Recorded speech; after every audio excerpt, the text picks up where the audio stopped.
Hello, everyone. Welcome to the Ice Cold Takes podcast. I'm your host, Joey DeMeglio.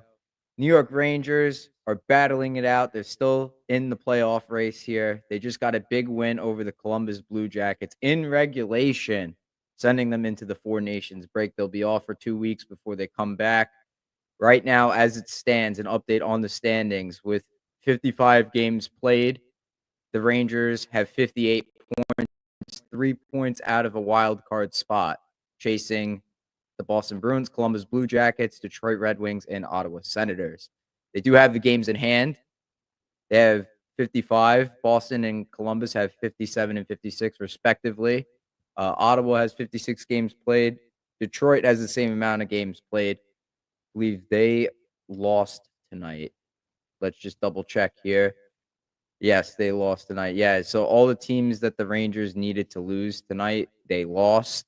So it was good for them. The Wild are currently leading the Islanders 5-3 in the third period. That's got less than 10 minutes to go in that one as it stands right now. So things are looking okay for the Rangers. But a missed opportunity yesterday against the Pittsburgh Penguins. And man, I just want to start the episode by saying, like, every single Rangers game feels like a movie. It feels like a Martin Scorsese feature-length film. It's incredible. There's literally everything. There's the exposition. We're getting to know who these players are, and there's the rising action. Oh yeah, the Rangers get out to a lead, or they go down early and they have to chase and come from behind, and then the climax is the third period. JT Miller makes a huge play or something like that. Will Cooley steps up, and then falling action is that the Rangers end up winning. Or in yesterday's case, they allow zero shots, zero shot attempts in the third period to the Pittsburgh Penguins and still lose the game. That's what every Rangers game feels like. There are literally zero games where it's like from the drop of the puck, the Rangers win that game. There's no easy ones. It's always, okay, yeah, let's try and make this interesting. It's got to be a 3-2 final, or the goalie's got to stand on his head, or someone's got to come up with a big goal late in this one. We got to draw a penalty. It's got to be something crazy. And that's what makes me think, like, I don't know if the Rangers have it in them to go on a playoff run this year. Because if you can't win any laughers, I don't know, man. I don't know. Like, every game has to be like this. Every game has to be an adventure. That's ridiculous. Ridiculous. We'll go through each of them. Vegas. I mean, Jack Eichel scores 2 with Sidney Sweeney in the building. Lafreniere gets 1. And they're down 2-1 heading into the third period. They need this is a must-win game. Every game from here on out is pretty much must-win. I'll talk about it later on in the episode, but every game is just so crucial here. Next 3 games are very winnable. Buffalo, Pittsburgh, Islanders shouldn't have these adventures, though. Yes, I agree. That's what I'm saying. Like, really, like, the Penguins without Crosby and Malkin. Let me get to that. Vegas have to win this game. Down 2-1 in the third period. Right? JT Miller was a catalyst in this one. He drove the net on the first goal. I think this was the game where he forced the turnover. That might have been the Boston game. No, that was the Boston game. He forced the turnover. Panarin got it. He shot it and scored. The Vegas game was the one where Keandre Miller had the go-ahead goal. Also on the power play, which moved the puck pretty quickly to tie the game. Zibanejad made a pretty impressive play to keep the puck in. They get the puck on goal, and Zibanejad crashes the net, pokes home the rebound. Been playing a lot better since JT Miller came. A lot better. Getting points up there, producing. Rangers win this game. Then against Boston on Wednesday, they get the first goal. Like I said, the JT Miller forecheck. That goal doesn't happen without him. He didn't get a point, but Zibanejad got it to Panarin, who found the back of the net. The Rangers were up 1-0. Then the Rangers really didn't give up much in that game against the Bruins. They didn't give up many high danger scoring opportunities. But the times that they did were 16 seconds apart And they were both goals in the second period, and all of a sudden the Rangers are down 2-1. Here we go again with the adventure. They have to win this game. This is a team they're trailing. They have to win this game, and they have to win it in regulation. You can't let these other teams get pity points on you. The Rangers come out, they tie the game. A very frustrating power play, moving the puck all over, not shooting the puck. Finally, Miller gets it on. It was like a shot pass. Trocheck tips it in just as the power play is expiring. Marchand had a problem with the penalty. Screw him. The Rangers scored anyways. And then they take a penalty. Crucial penalty. A bad one. Rempe took it. And this is why, like, you weigh the risk. Do you play Rempe? Do you play him in the third period? That's why Laviolette tends to sit him. Although he's played him a little bit more. He played him a lot tonight in the third period against Columbus. Rempe takes a penalty. And the Rangers have a huge penalty to kill off. Probably the biggest penalty to kill off in the season. Not only do they kill it off, they get a freaking shorthanded goal. Zibanejad sets up Kreider, who found fresh legs, and buries it in the top part of the net. Kreider turned back the clock on that. When it looked like he was possibly injured, he doesn't look himself. He's not hitting anybody. But Kreider turns on the Jets, gets the puck in his skates, gets it to his stick, and buries it. And the Rangers won that game. The two difficult opponents this week, the teams that the Rangers had to beat, the first two guys, they beat them. They came back and won. They go up 1-0 and 2-1 against a Crosby-less and Malkin-less Pittsburgh Penguins AHL fodder roster, and they can't get more than 2 goals on Nedeljkovic. Pathetic performance. Unacceptable in every sense of the word. I know the Rangers have won 3 of their last 4, and everyone that's an optimist, like me, I'm an optimist. Everyone's going to be saying, don't worry, they'll get it back. You don't get it. You don't get it. They have to go 20-8. 20 or 19-8 the rest of the way. This is insane. That's an insane run. You have to get as many points as possible. It's very, very difficult to do that. Look at all these teams in the thick of the playoff race, man. In the thick of it. These aren't just teams like, oh, yeah, they'll fall out of it. They'll fall out of it. They're still in contention. Columbus, still there. Ottawa, still there. They just got Ullmark back. Boston's still there. Montreal, not counting out. Islanders are still sneaking around here. You cannot take it for granted. Just because the Rangers have made the playoffs like each of the past 4 seasons does not mean anything. Doesn't mean just because they won the President's Trophy last year doesn't mean they get an automatic into the playoffs. That's not how it works. You need to take every game seriously. And the Rangers did not do that against the Penguins. And that is the problem. An AHL roster, and they came up with that performance. 3 goals against in the second period. Then in the third period, they played with like half urgency. Gave up 0 shots. 0 shot attempts, and can't get a goal. Cannot solve that defense. Cannot get one by Nedeljkovic. Are you kidding me? This is why I feel like the Rangers, this is a 1 step forward, 2 steps back kind of year, and I don't know if they should be pushing the chips in this year. I think they should be selling off assets, or at the very least, use those assets that you need to sell off and get somebody that's going to alter this core right now. A deal that you should be making in the offseason, you could do it right now if you want.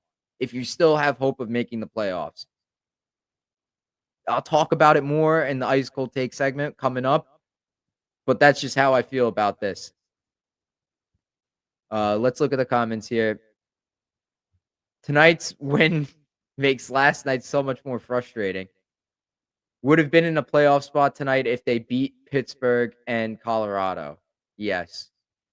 Man, you know how I said, like, the Rangers are down, like, they need, like, they don't have any laughers? They have all these stinker games. All these games where it's like they should have won and they lose in heartbreaking fashion. Joey, love the new background. Thanks, Polish Matt. Uh, this is a green screen actually. I took a picture of my wall and I just plopped it over here. Really, really happy with how this came out. I just need to get new lighting here. I love the new setup that I have here. It cuts down on so much like time. Like I had a banner before, and on the banner, I had to physically move it before setting, before getting the podcast started every single week. I had to move it out of the corner. It takes up space in my room. Nice, but time consuming, and I have to position it properly. Ugh. This is just like hanging down. I just have to crank it and it rolls down. Perfect. I love it. But thank you, Matt. On to tonight's game. Columbus Blue Jackets. Desperately. This is a must win. Must win. Everything's must win. Does anyone know how to back check on the Rangers? I don't think they do. I don't think aside from JT Miller, no one on the team back checks. Alexis Lafreniere is like example A, B, C, D, all the way through Z of this. He's done this so much. I think he did it twice tonight and once or twice last night. Horrible. He has been atrocious. Full stop. So bad. So unnoticeable. He's reverted back to his pre-Laviolette days where he was when we were complaining about him not being an impactful player and that the Rangers should move on from him and sell low. Remember those talks? He's reverted to that where it's every now and then he'll show you something like a flash in the pan, but the rest is just unspectacular. Whereas last year it was the reverse. Everything was spectacular, and then you would have a flash in the pan of nothing. No effort.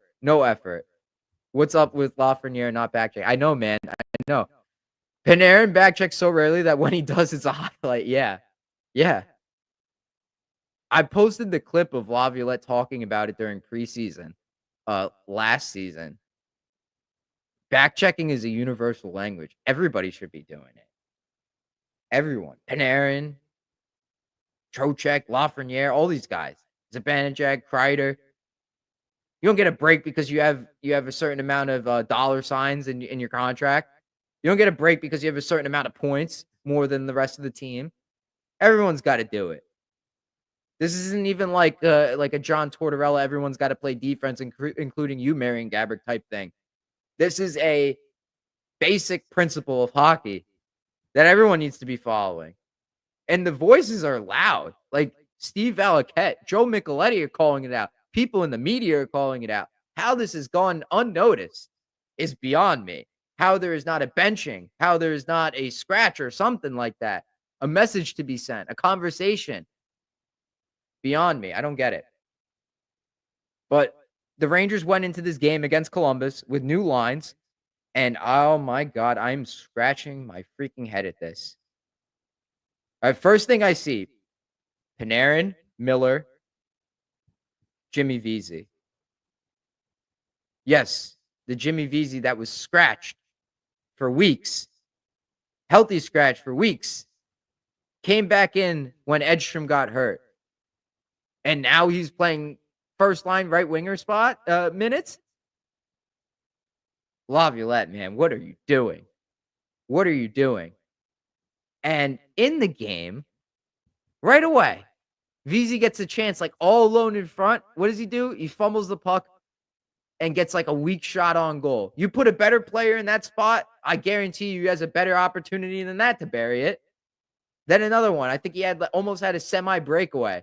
Doesn't get a shot on, or another weak shot on goal. And it leaves you wondering, what happens if Lafreniere's there? What happens if Zibanejad's there? Does he get the goal? Everything matters at this point. Everything. If you really want to make the playoffs, you put your best guys out there. Is Jimmy Vesey your best guy, really? I don't think so, man. I will say, though, I did like seeing Kreider, Zibanejad, Kaliev because Kaliev's back there. Kaliev shoots.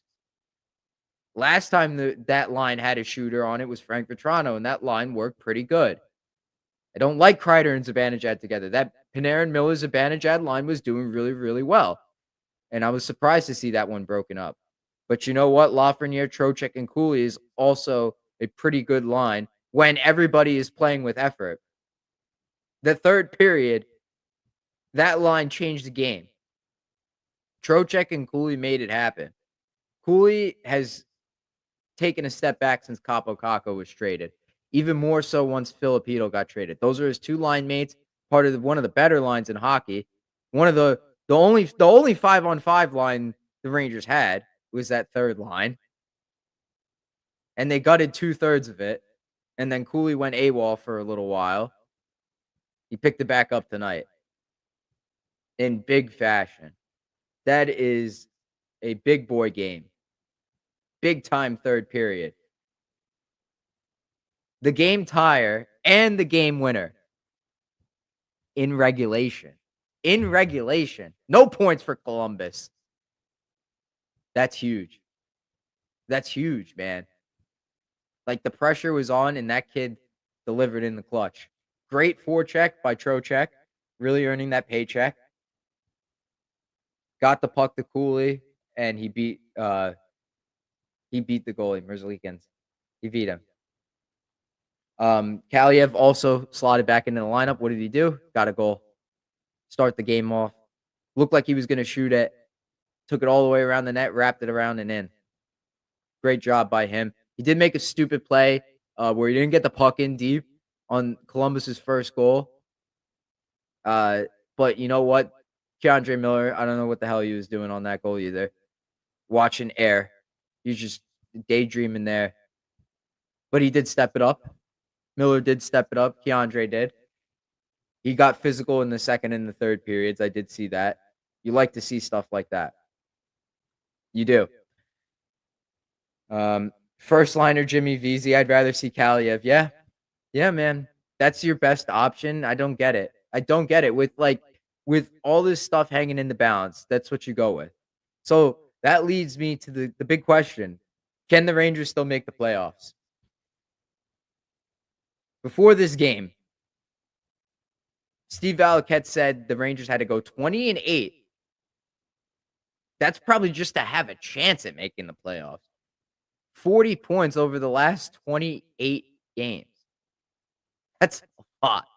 That's a lot to ask for a team that hasn't really given you much of a reason to root for, much of a reason to believe that they can do it this year. They have the games in hand, like I mentioned at the top of the show, but there are so many teams they have to pass. They have to play what I want to call can't lose hockey for 2 months, and that's just to get into the playoffs. But you know what? Optimistic D. This has happened before, and they'd be ready for playoff hockey if they do it. In 2022-23, just 2 seasons ago, the Florida Panthers were 3 points out of a playoff spot on February 8th, and they played 3 more games than Pittsburgh, who held the second wild card spot at that time. Over their last 29 games, the Panthers went 17-10-2, made the final wild card spot, overcame a 3-1 series deficit against the Boston Bruins. Yes, the record-setting President's Trophy winning Boston Bruins, 60-plus winning team Boston Bruins, and went all the way to the Stanley Cup Finals.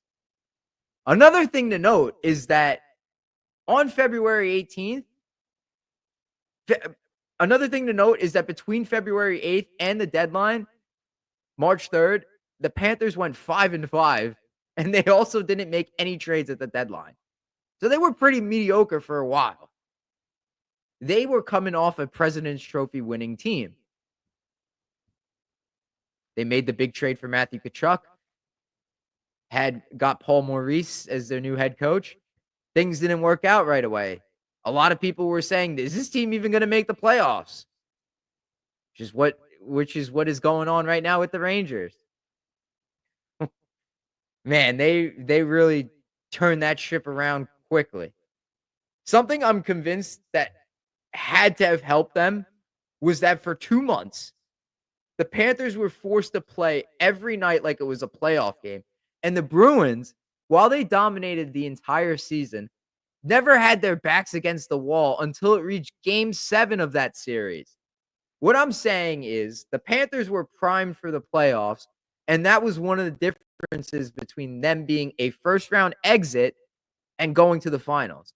A lot of people are looking at it this right now with the Rangers is if they make the playoffs, they're just going to be a first round exit because they don't have enough gas left in the tank, enough juice with this core to get over the hill. They're done. But I mean, how many people were saying the Panthers are going to be a sweep? Myself included. I remember that. There was like no chance the Panthers had of winning that. And when they went down 3-1, thought it was just that was it. That was it. They were going to be done. But they fought back. You give them credit. The problem is the Rangers aren't the Panthers. They're not built the same way. They don't have Barkov. They don't have Kachuk. I mean, they have JT Miller now, I guess. I mean, Zibanejad's got to play like the way he has for the rest of the season. Chris Kreider's got to turn the clock back and play like he scored when he scored 50 goals a few seasons ago. Trocheck's got to turn the clock back to a season ago and play to his 70-point campaign. Lafreniere's got to turn it up a notch.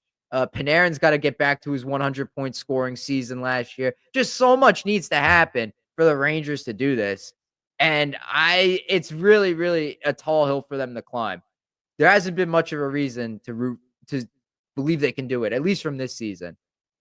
But they are the President's Trophy winning team from last year. It's the same exact roster, same coach, same players, same everything, pretty much. No Kakko, no Chytil, no Trouba. You put in Borgen, Vakanainen, Riley Smith. You really didn't change that much, man. It's just, again, it's hard to believe that a team that was so dominant last year is falling on its face this year. I want to keep that sense of optimism there for people, but it's very slim.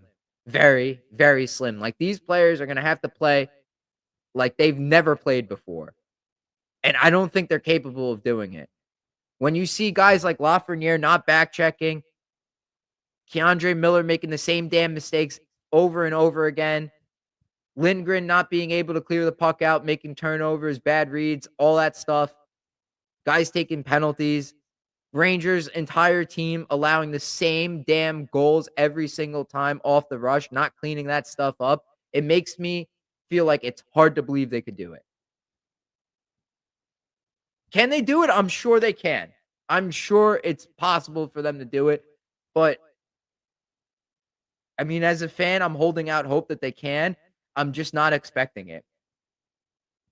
I've come to that conclusion, to that realization. I'm just not expecting it. I will always hope that they could do it and prove me wrong. Please do. Please. I would love for this to be a melted take. But I don't think the Rangers could do it. I feel pretty confident in saying that. What do you think about Mika's 8 points in the last 5 games? Listen, man, he's doing a lot better here. He's stepping up. Like, he's actually forechecking. He's in on the play. He doesn't skate away from once the puck's dumped in deep. He's making plays. Like, he's not a physical player, but he uses his stick. He's very sneaky with how he uses his stick, creating turnovers up to apply pressure. He doesn't want to make hits. He doesn't want to take a hit, make a hit, be physical. He doesn't want to do that. It's too much for him. I think he was doing really well on the wing. Tonight he looked good again. The one-timer. Last week I said, where is it? He hasn't done it in a long time. Months, maybe even a year, where he's gotten a one-timer goal. 4-on-4 tonight. Bam. Got the one-timer. Snuck it in on the short side. Great pass by Fox. He got it in there. Mika's been really good recently. Kaliev is a sniper, so he should be playing with guys who create space, Miller and playmakers, Panarin. Yeah. I mean, that wouldn't be bad. Panarin, Miller, Kaliev. I also would love to see a line of Cooley, Miller, and Lafreniere. I think that would be good. If Lafreniere is going though, he needs a kick in the ass. Uh, the great Tony D shot and scored into his net in the Isles versus Wild game. Oh, great. Tony D, the legend. What's the score? What is the score of that game? It's over. 6-3 Wild, final score. All right. Great day in the standings for the Rangers. 4-point swing. Really, man, if you win last night, you're 1 point out of a playoff spot. 1 point. But no, you just had to lose that one. You just had to like not backcheck on that goal with Lafreniere. Really. We're chasing points here. But like I said, this is the time where good players become great. I said it last year. Playoff time is when the great players become amazing, good players become great. Everyone takes it up the notch. I'm waiting to see that from a few of these guys. I think Cooley could do that this year. He did it tonight. Lafreniere, I'm going to need to see it from again. Like the playoffs was his playoff run last year was fantastic. I need to see more of that. Fox got to find another gear, man. We talked about it on last week's show. Great pass tonight to Mika on the goal. But he's I need more from him. He's fallen pretty far behind in the Makar Hughes race for best defenseman, best young and up and coming defenseman in the NHL. He's fallen pretty far behind there. Gonna need more from that. Gonna need Shesterkin to stand on his head. He's been allowing a lot of goals. 2 weeks ago, I was talking about how good he had been, and now he's dropped the ball, and then he gets hurt. Grand comes up. Shesterkin should be back after the break, though. It's only 1 to 2 week recovery timeline for him, so hopefully he's okay. One thing I wanted to mention before getting into the ice cold take segment was I was surprised that Brennan Othman didn't get a call up for this game. You know, the Rangers lost a really bad one. That would be like a kick in the ass. You let your top line guy come up or your top prospect come up, and it's like you're almost like a message, like, man, maybe we aren't good enough. Maybe we shouldn't be going to the playoffs. I don't know, man. But for the ice cold take segment this week, what's next for the Rangers? What's the next trade that the Rangers need to be making? What moves can be done? Personally, I think it's time you trade all the pending unrestricted free agents for prospects and picks and build for next season. That means Riley Smith, Ryan Lindgren, Jimmy Vesey, along with Zach Jones, who will be an RFA, who, for whatever reason, was held out of the lineup again tonight. 2 solid games, and you take him out of the lineup. I don't get it. I don't get it. We all said it too. Yeah, he looks steady. Yeah, Laviolette said, yeah, he looks steady in that first game. Then he makes a great play. Didn't give up on Ryan Graves last night. Prevents a goal, though Graves fumbled the puck a little bit on that.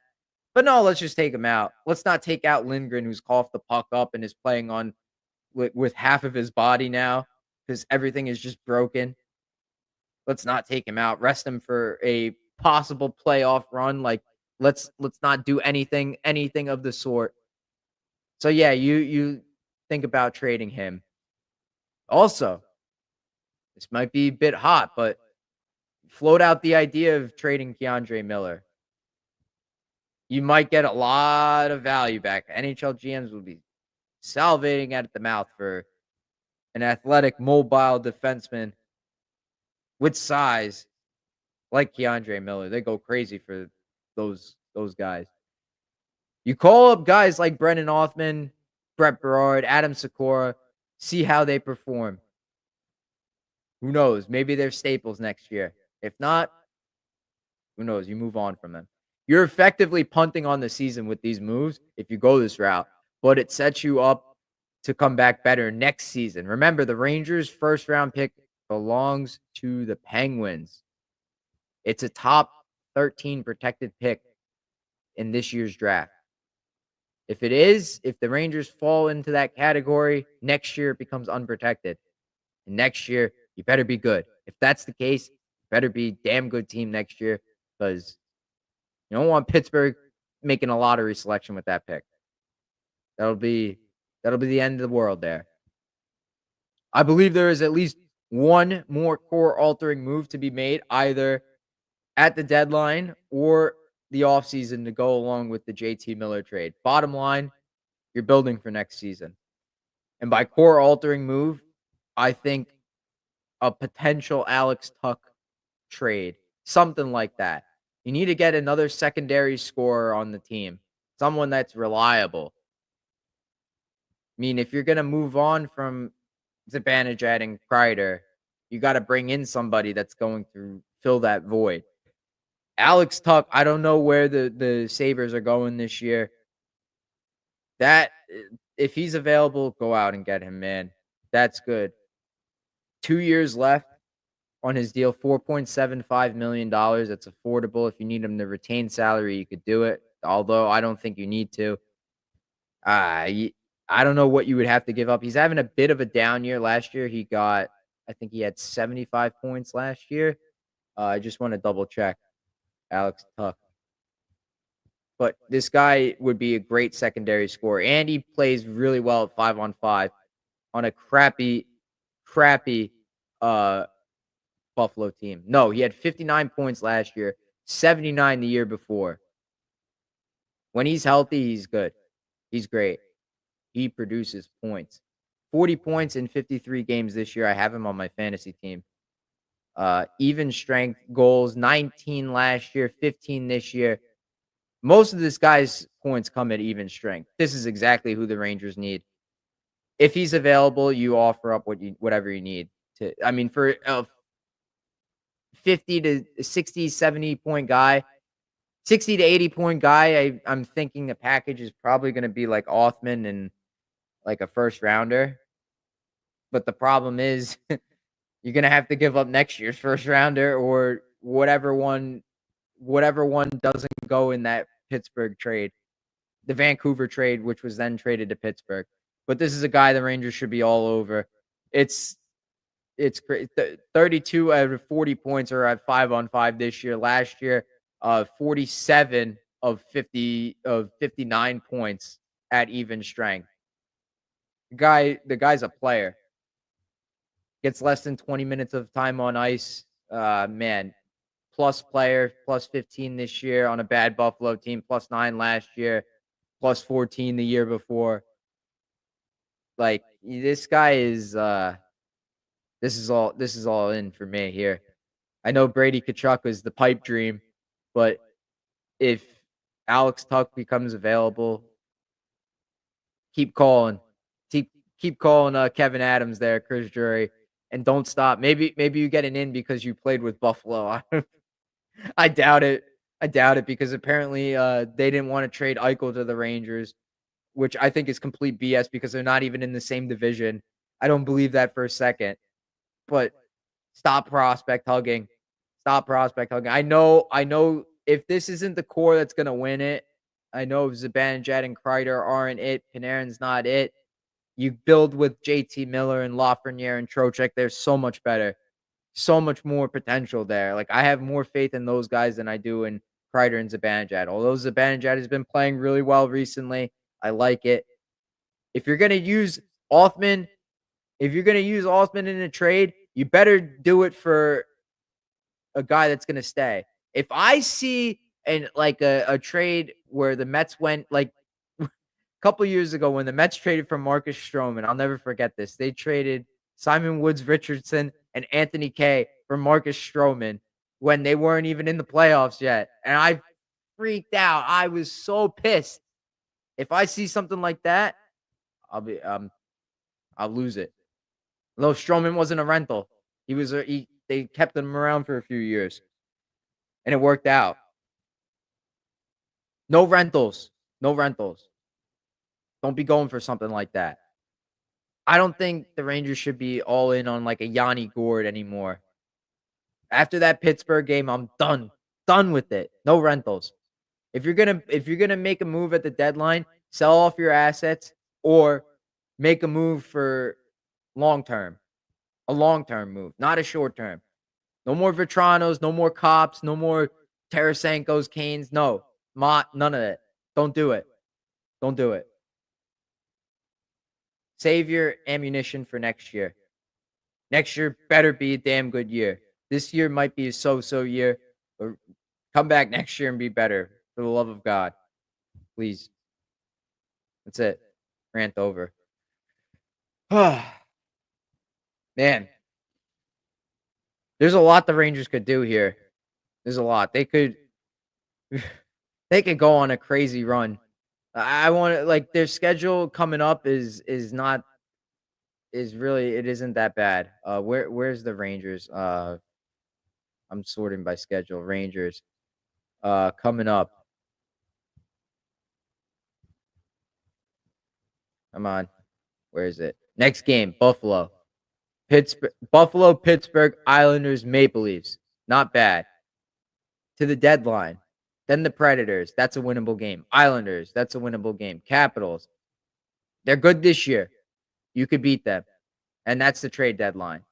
So you have 1, 2, 3, 4, 5, 6, 7 games until the trade deadline.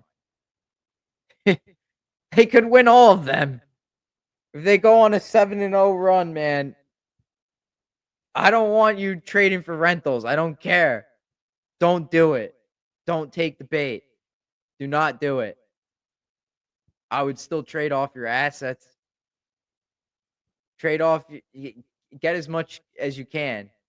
Like, you're not going to be using Jimmy Vesey once if Edstrom comes back, he's not going to be playing. No, Vesey's got it.